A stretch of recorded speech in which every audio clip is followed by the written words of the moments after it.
Welcome to Build Day something. Not really sure what to call it since this one released on a Monday. I think this is the first new release I've built on a Monday. So let's go ahead and jump into the review of the Catsith from Gundam Reconquista in G. So it's one of your mass-produced suits, and therefore it's fairly basic. There's no real surprises here. Everything fits together the way it's supposed to. Colors can go off the colors off the bat. All the colors look great. The only parts that would need a little bit of touch-up is the thrusters on the lower legs are supposed to be pink, and otherwise they're just normal molded plastic. You won't have a lot of stickers to contend with.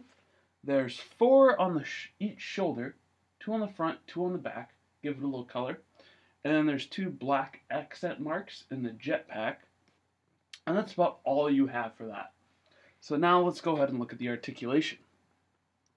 So it's all pretty much straightforward. Your arms are on your usual ball joint and polycap. And the polycap, though, has no swivel out, but it is your universal ball joint. Arms, again, are a unique thing in the Reconquista in G, and I blame the whole design of the fact that they want the circular joint. So when you build the arms, they're able to bend 90 degrees. They have a double bend to them. But once you have all the armor in place, you're only getting a 90-degree bend out of them, which is pretty much standard for this line of model. Now, with this model, you're not going to need a lot of extra bend to it, because it doesn't have really any accessories to it that it's going to be holding in its hands other than its gun. Your head is on your standard double ball joint, so you get good movement around. The upper side-to-side movement is capped off because of the neck coil that we're seeing on this line as well. Legs, you have your 90-degree bend at the knee. Hip joints, though. So your hip joints, there goes the arm. I'll just leave that off. Your hip joints are on the universal hip joints, but you have no side armor here. So you can go all the way up, no problem. Twist around, there's a hip swivel there.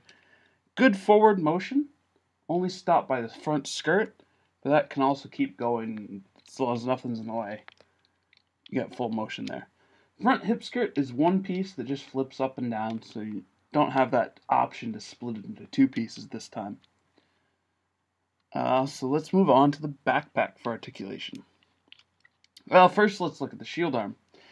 So the shield is on a peg in there, so you can swivel that 360 all the way around.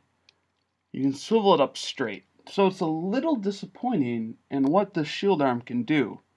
So you have one bend there. You can swivel it. That can be swiveled in 360 degrees. Then you have another bend at a 90-degree angle this way. And that's about all the bend you have. So you can really go straight, or you can do this double bend here. And that's about all you get. Now you can do some cool poses with it, but considering some of the other articulation in arms we've seen for shields, it's a little disappointing to me.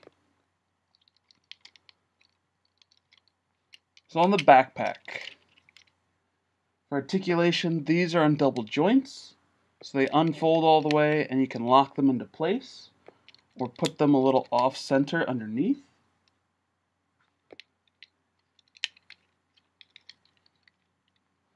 And then you can lift you can lift 180 degrees all the way up. The backpack is held on by your standard universal joint. So you still got the 2 pegs in there to keep on this big backpack, so you can easily switch that to other models if you want to. Finally, we have the feet, which can pinch down and point straight down. They're on a ball joint, so you get nice back, forward, side to side. And then, for the beam sabers, this part lifts up about 90 degrees there, and then the beam saber swings out. And you can put that back down into the foot.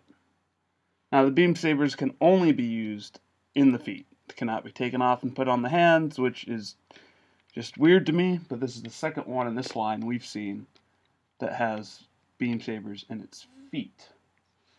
As far as extra accessories go, you're going to have one open hand to replace the gun hand, and a small cover piece here that goes on the backpack and is switched out with a shield. So if you're not using the shield, you put that in to cover up the hole. I think that's pretty much it for this model. I mean, it's your basic mass-produced model. Well, the show keeps switching general-purpose suits, but I would say it's close to your GM. From the older series, you just really have that backpack to set apart. Otherwise, it looks like a great model. All the colors are great. Articulation isn't that great, but it looks as advertised. I really do like this one.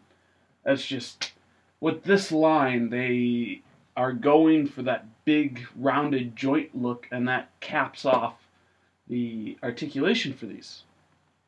So if you're looking at this, or you're a fan of the general purpose suits, this is a great one. I think it's great. The backpack is really cool. You can do some cool poses with it. I still think it's really weird that the feet are in there. So if you're a fan of the series, and you're definitely a fan of this line, I would definitely recommend this suit. So to me, there's other than the articulation, there's no downside to buying this one. So if you want it, get it. Hope the review helped you guys. Thanks for watching. Like and share. It really helps me out. Have a good one.